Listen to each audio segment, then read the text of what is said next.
Welcome to UXArmy's Figma Usability Test, a great way to validate the design and refine navigation flows. In this video, we'll walk you from test creation to results.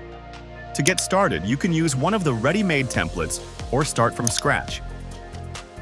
Either way, you will need a Figma URL with the permission setting anyone with the link can view.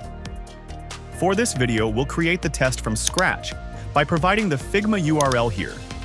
Now, specify what you want participants to do with this prototype. For example, I am asking them to find and buy apples. Next, set the success criteria, and you've created your first prototype task. I like to ask follow-up questions to get more context. Click plus to add survey questions, image tasks, or more. Drag and drop to adjust the order of your tasks. 3 dots are where you go to shuffle, create a group, duplicate, or delete task. I like to personalize welcome and thank you messages, which you can do here. Now, let's go to the Participants tab to specify the number of responses you want to collect for this study. Now you are ready to launch, but before you do, let's check out some useful options. You can choose to collect participant details for self-sourced tests. Screeners allows you to ask behavioral questions to filter our participants who don't meet your selection criteria.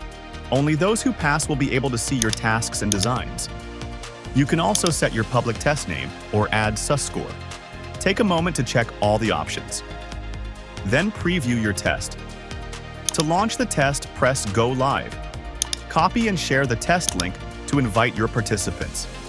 Each test has a unique link. In case you are testing with the UXArmy user panel, no need to share links. Just sit back and wait for the responses to flow in. Once you start receiving responses from participants, head over to the Results tab to explore your test report. Test Overview provides a quick snapshot of your results and status to date. I personally prefer to switch to Task Overview and view the results by task. For prototype tasks, you get interaction metrics followed by success rates, navigation tree, heat maps, path analysis.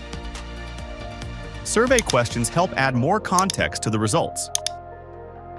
Together, they make it effortless to understand user behavior and identify areas for improvement. Refer to online help for more details. Happy testing!